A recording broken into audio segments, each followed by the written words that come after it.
We'll move on to the Citizens Working Group presentation. All right, thank you. The Science Committee.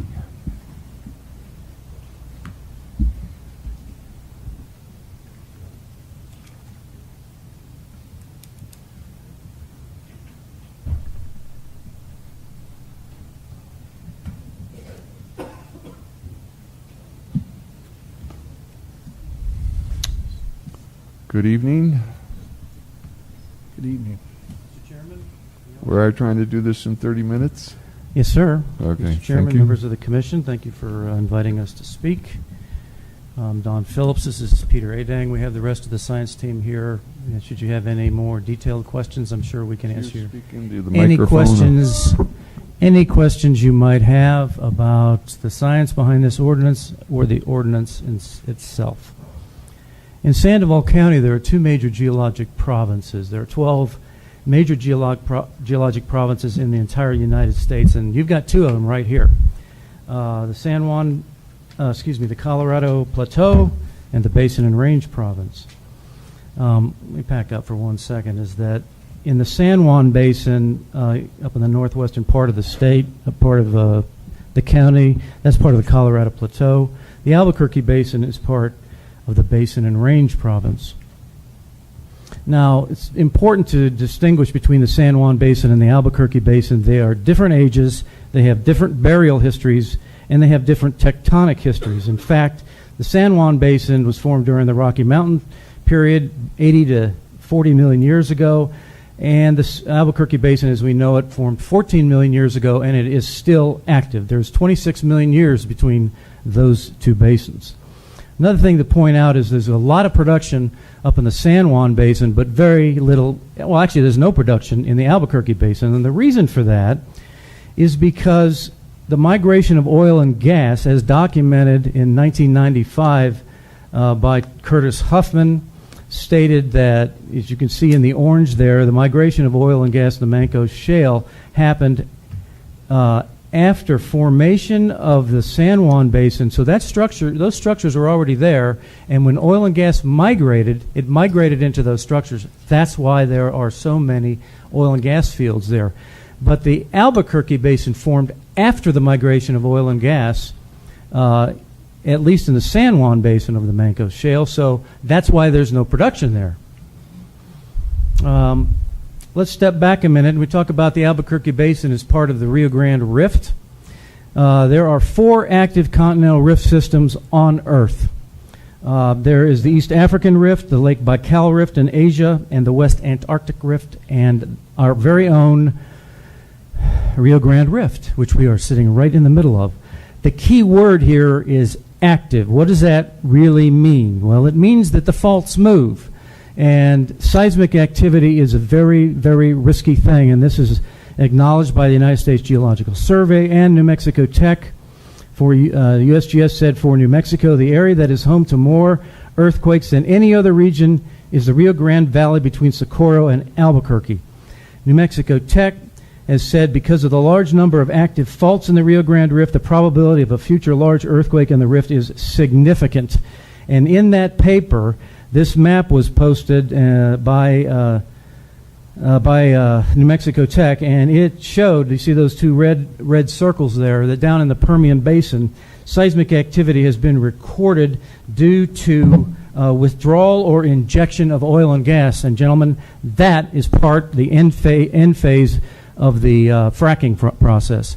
And furthermore, up at the north in the Raton Basin, the University of Colorado just came out with a study that said the hydraulic fracking up there is causing seismic activity, and it is a fact, both in New Mexico and Colorado. The bottom line here is this means that the Albuquerque Basin is not stable. Existing faults are subject to frequent movement by settling or additional upwelling and extension. And I repeat that the Albuquerque Basin is still forming. And that leads to increased seismic activity and makes it more vulnerable to earthquakes because earthquakes form when faults move. And that leads to inconsistent fault fill or fault annealing. Now, we have a continuous water aquifer that is mainly located within the Albuquerque Basin proper. It's called the Santa Fe Group. It has been consistently modeled by the United States Geologic Survey as being a continuous water aquifer. There was a report that was done, commissioned by Sandoval County in 2013, looking at the water resources planning study for Rio Rancho Estates. And it showed that if Rio Rancho Estates was built out completely, in 25 years, the drawdown would impact not only Sandoval County, but Bernalillo County, and in 100 years, it would impact Valencia County. And the important part here is that these consultants modeled the aquifer as a continuous water aquifer. Now, what is the risk to this aquifer from unconventional drilling? Well, it's the faults and the fractures in the Albuquerque Basin.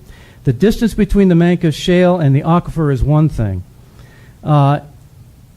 There are thousands of feet between the Mancos Shale and the drinking water aquifers. Now, this is something that the industry states over and over again everywhere they go. And it's a standard industry pretext. It's true in the San Juan Basin, as you can see here with the Mancos Shale, thousands of feet below the yellow up there, which is the tertiary water aquifer. But it is not true in the Albuquerque Basin, where there are so many faults. In many places, the Mancos Shale is actually in fault contact with the tertiary water aquifer. And these are cross-sections from New Mexico Tech publications.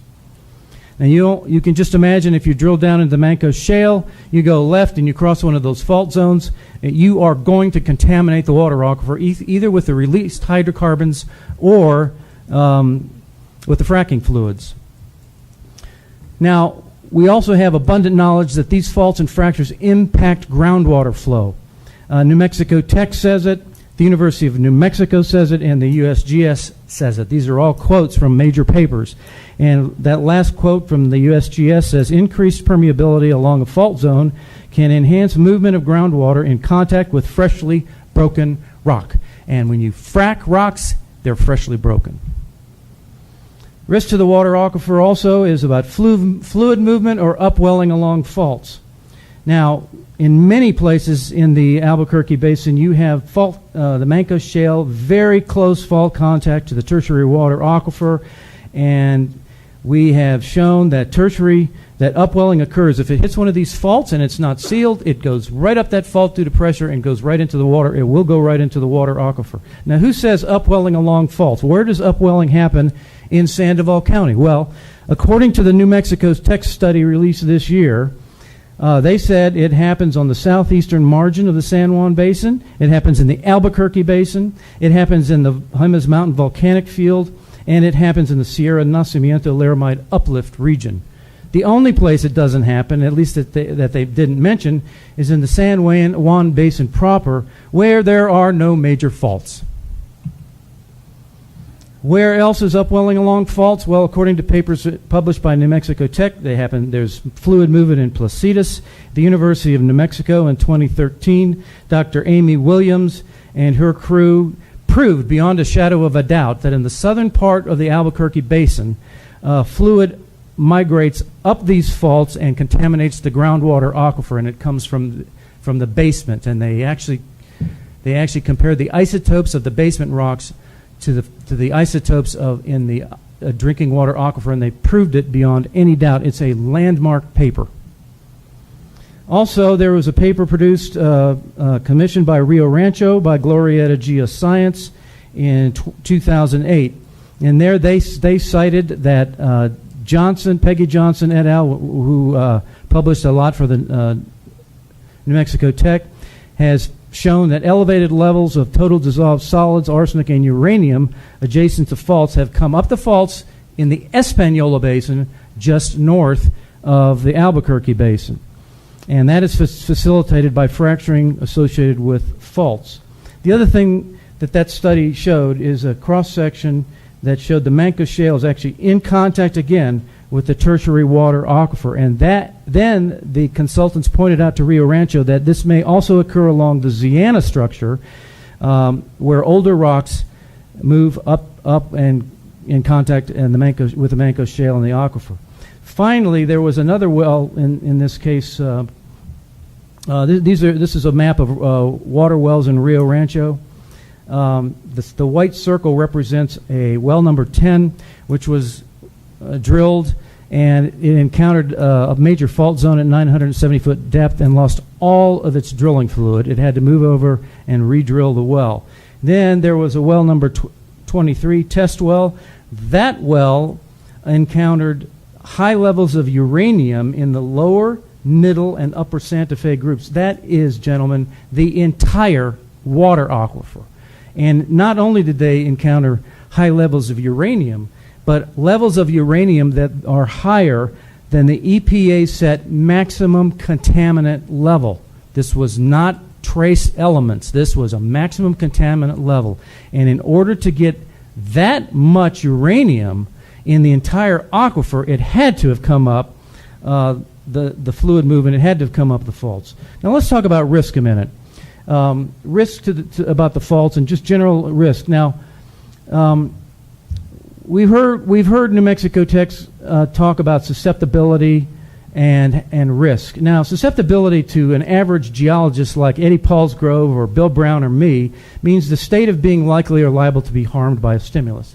If you stimulate something, what's the likelihood you're going to have something happen? Okay, but the way risk is calculated here is it combines susceptibility with the costs of the hazard, loss of life, monetary, and environment. Well, what that basically says is that there is greater risk increases near cities and towns where there's a high population.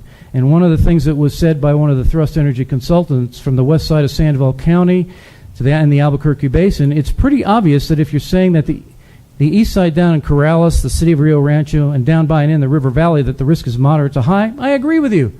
And who wouldn't agree with you? But on the other hand, they said outside of cities and towns, the susceptibility is low and there is a low risk. Well, this is how the energy industry calculates risk. I was there. I know that's how they do it. How much will it cost the company if there is a disaster?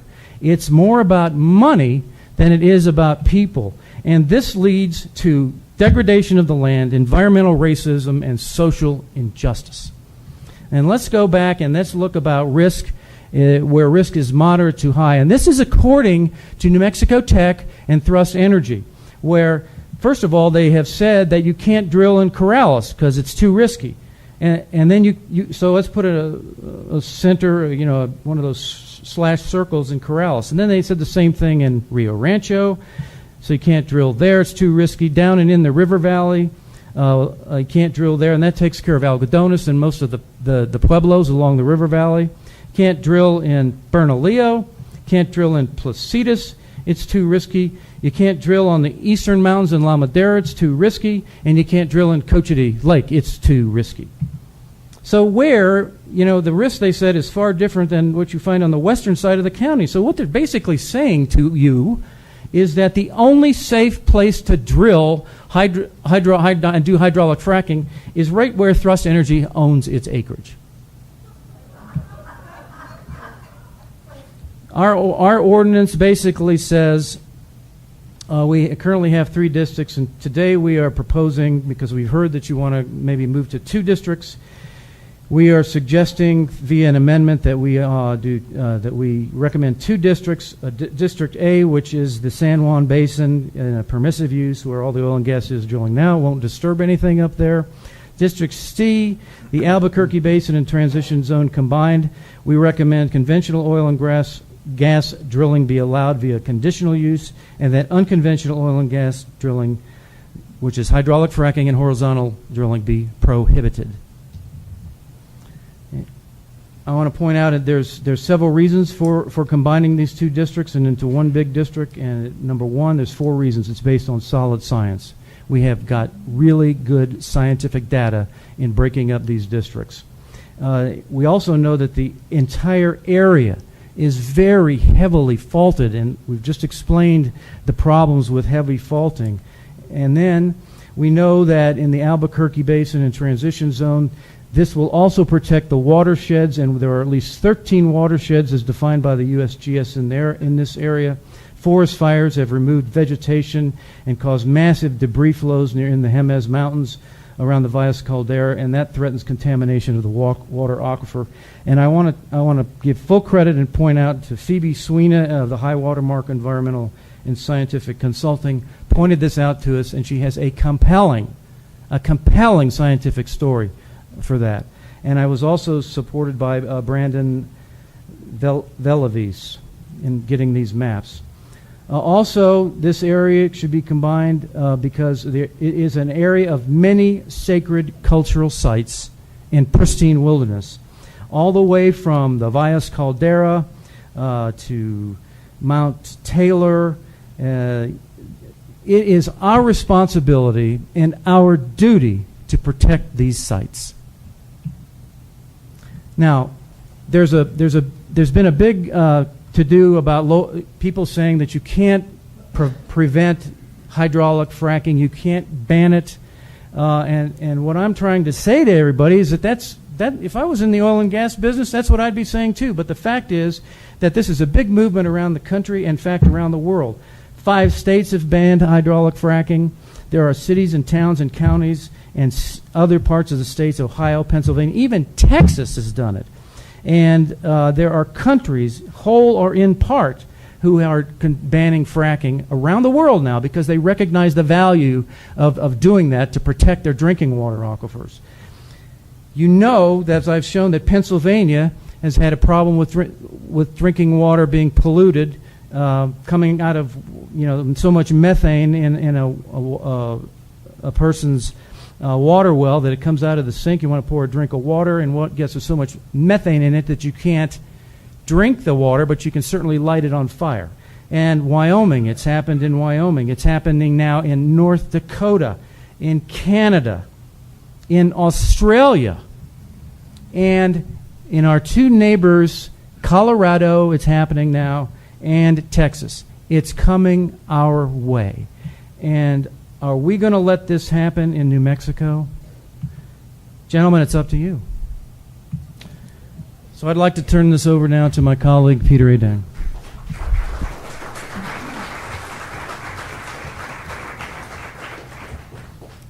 Well, with that applause, this is probably a hard act to follow.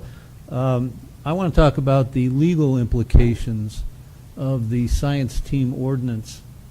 When the Citizens Working Group was established in March, the mandate that was given to it was to produce an oil and gas ordinance that provided for aquifer protection. The science team of the Citizens Working Group did produce such an ordinance and produced it within the time limit that was given by the County Commission. That ordinance originally was structured with 3 districts. It's now being changed to 2 districts, but the concept was to allow pretty much all kinds of oil and gas production in the San Juan Basin as a permissive use with some conditions on it. In the rest of the county, the idea was to allow vertical conventional drilling as a conditional or special use, and to prohibit or limit unconventional drilling. And I'm going to use the term unconventional drilling in the same fashion as the gentleman from New Mexico Tech. That is to mean horizontal drilling and hydraulic fracturing. As we got into the process of drafting an ordinance, the members of the science team who have scientific backgrounds, and that did not include me, quickly realized that permitting unconventional drilling here in the eastern part of Sandoval County was highly dangerous to the aquifer, that there was a high risk of contamination of the aquifer. That was before the New Mexico Tech report, the first one, even came out. When the first New Mexico Tech report came out, it confirmed what the science team had already decided, because as I recall, in July, when we had another one of these sessions, New Mexico Tech put some of its material up on the screen. There was a chart, and one of those charts showed that if you allowed unconventional drilling here in the eastern part of Sandoval County, there was a moderate to high risk of contamination of our aquifer. The most recent material from New Mexico Tech, which we saw tonight on the screen, on pages 40 and 41, I think reinforces what New Mexico Tech said previously. Because if you look at those maps on pages 40 and 41, it shows when you start at the Rio Grande River and start moving west, until you get to about or just past Zia Pueblo, the risk of contamination of our aquifer is high from unconventional drilling. And it only starts to reduce once you get past Zia Pueblo. So I think that the New Mexico Tech work has supported everything that our science team concluded a long time ago, and that is the justification for limitation of unconventional drilling in the ordinance that we have presented to the county. Now, naysayers have told us that, well, you can't ban unconventional drilling. It's illegal. We've been holding public hearings on this matter now since early July. Most of those hearings have been before the Planning and Zoning Commission, and I've yet to see any lawyer with a background in land use come forward and tell any of us, based on solid legal authority and good reasoning, that a limitation on unconventional drilling here in an environmentally sensitive area of the county is illegal. No one has done that. The only legal analysis that we've seen to date comes from the ordinance team. The packet of material that's on the county website for tonight contains the information that the ordinance team submitted, and a part of that material is a legal analysis that they had prepared. And I want to quote from that. It's not mine, it's theirs. The first question that their legal memorandum addresses is this: the power of Sandoval County to ban or burden hydraulic fracturing. So that was the question they were asked. Here's what their conclusion is. State law does grant counties broad authority to enact zoning ordinances and other ordinances that address health, safety, economic development, and other issues. The county's regulation must not conflict with state law. In drafting an ordinance, the working group should be mindful that the provisions complement and do not conflict with state law. So what they're saying is, if you draft an ordinance that doesn't conflict with state law, the regulation is all right. Okay? Now, going on from there, Sandoval County is not the first local government in this nation to face this particular issue. As has already been pointed out by Mr. Phillips, this matter has been addressed by local governments in many states of the Union. We have legal authority in 7 states involving the power of local governments to regulate oil and gas. Not operations, not how you conduct operations, but where you conduct them. Of those 7 states, 4 have ruled that local governments do have the authority to enact zoning regulations that prohibit unconventional drilling in certain parts of their jurisdiction. Those 4 states are New York, Pennsylvania, Illinois, and Texas. But in Texas, it was before the Texas state legislature recently amended its oil and gas ordinance to make it preemptive. So I'm talking about before the change in the Texas state law. But in all of those states, local governments use their zoning authority to district and then within the districts to prohibit unconventional drilling in certain districts.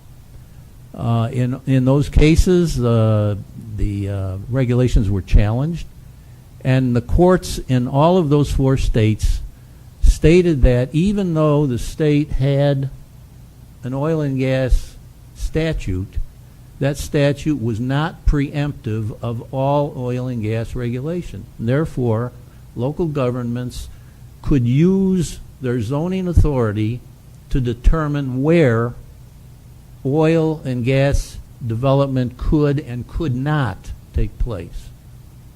Now, in the other 3 states where we have legal authorities, which are West Virginia, Ohio, and Colorado, local government regulations prohibiting unconventional drilling were ruled invalid, and the reasoning in those cases was the state statutes on oil and gas in those states was preemptive of all oil and gas regulation, and therefore local governments had no power to pass any regulations governing oil and gas development.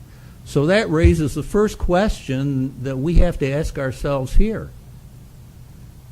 Does the New Mexico Oil and Gas Act preempt any regulation by a local government in New Mexico? And the answer to that question is no. The answer is no. And the reason we know that is that we have a case on it. The case is called SWEPI. That's an acronym, SWEPI, versus Mora County. And as I'm sure you probably know, Mora County some time ago enacted an ordinance prohibiting all oil and gas development within its jurisdiction. That ordinance was challenged in court. It was in federal court in Albuquerque, and the judge was Judge Browning. I might point out parenthetically that while all this was going on with Mora County, Santa Fe County, since at least 2012, has had an oil and gas ordinance. And if you have the fortitude to go through all 125 pages of it, you will find that the Santa Fe ordinance maps out certain areas of Santa Fe County where oil and gas development is prohibited. And it's prohibited for 2 reasons in those areas. One is environmental and the other is cultural. But that's a digression. Let me go back to the Mora County case. The judge in the Mora County case ruled that Mora County did not have the authority to ban all oil and gas regulation within its jurisdiction. That's the only holding in the case. But that doesn't apply to our situation, because Judge Browning went on to say in that decision that the New Mexico Oil and Gas Act is not preemptive of all oil and gas regulation in the state. He noted that the state statute is not an environmental statute, it's a conservation statute. It's intended to conserve and manage the natural resource in order to maximize the state's return on oil and gas resources. So it's not intended to protect the environment. And indeed, if you look at the Oil and Gas Act in New Mexico, there's nothing in the statute that deals with aquifer protection, nor is there anything that deals with any environmental protection. And that's, again, because it's not intended to be an environmental statute. It's a conservation and management statute. If you look at the regulations under the Oil and Gas Act, you also find that there's nothing in those that involves aquifer protection. If I can turn the question around, it would be under the regulations that the OCD operates with, can the OCD deny a drilling permit application because the location of the well, it will endanger an aquifer? And the answer to that question is no. There's a specific provision in the regulations, and I can cite it if anyone wants it. That provision details the reasons upon which the Oil Conservation Division can deny a drilling permit. And those reasons do not include aquifer protection, and they don't include, in fact, any environmental protection measures. So going back to Judge Browning's decision in the Mora County case, he said that because the New Mexico Oil and Gas Act is not preemptive, local governments can regulate oil and gas operations or location of oil and gas operations where the state statute is silent. Where the state statute is silent. So I've already pointed out the state statutes and the regulations under the state statute are silent on aquifer protection or even environmental protection in general. So if they are silent, as Judge Browning pointed out, then the county has the authority to enact regulations. And the next question is, well, what authority does the county have over aquifer protection? Counties in New Mexico have the same powers as municipalities, and those powers are enumerated in Articles 3 and 4 of the New Mexico statutory compilation. I'm not going to go through all of them, but just to summarize, we know that under those statutes, counties have the authority to zone. Within their zoning authority, they have the right to create districts. In those districts, they can specify what uses are permissible and what are not permissible. So a county can create a residential district and not allow anything else in there. Can create a commercial district, an industrial district, an agricultural district. Those are powers that the county has from the New Mexico state legislature, and the county has had those powers for decades. If that were all that were in the state statutes, I would say that would be enough to justify Sandoval County limiting unconventional drilling in one part of the county, that is the eastern one-third. But there's more to the state statutory powers. Mr. Dang, are you going to summarize soon? I think we got this point. I'm basically done. The state has given the county under Section 3-53-2.1 of the New Mexico statutes annotated this power. The statute says, for the purpose of preserving and protecting water resources and to provide an assured water supply for its inhabitants, a county may require site development standards. I don't know what more authority a county could have from the state to preserve and protect water resources. So the state legislature has said the county can protect aquifers. Under the Oil and Gas Act, it's silent. And based on the Mora County decision, I would say that regulation of where unconventional drilling can take place in Sandoval County is something within the power of the county under its zoning authority. So I think, in that respect, the ordinance that's been tendered by the Science Committee is valid and will be upheld in a court action. In closing, I just want to make two quick points. The first is that, going back to what I said initially, the mandate that the Citizens Working Group got when it started was to create an ordinance that provided for aquifer protection. We have 3 ordinances on the table. Only one of them provides assured aquifer protection, and that's the Science Committee ordinance. The other 2 ordinances make unconventional drilling either a special use or a conditional use in this part of the county, and I submit to you that if you allow that, some company that's well-financed enough and determined enough will get a permit to unconventionally drill in this part of the county. And once that happens, then the potential for degradation and compromising our aquifer is there. It's present.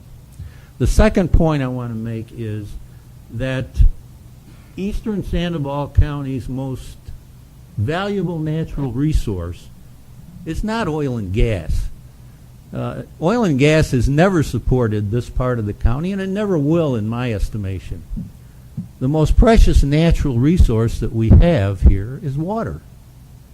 Over the past 40 years or so, eastern Sandoval County has prospered and grown because we have a water supply. We have a water supply to support a growing population and to support commercial and industrial enterprises that don't impact the environment adversely. It seems to me completely senseless to allow unconventional drilling in this part of the county and jeopardize our most precious natural resource, our water, when we trade it off against the remote possibility that some outside speculator will come in and pump a few barrels of oil out of a marginal aquifer or a marginal geological strata. So I think that that in order to assure protection of our aquifer, we need to adopt an ordinance like the Science Committee ordinance that limits unconventional drilling only in this one section of the county and to protect our aquifer, which is our most valuable natural resource. Thank you. Thank you.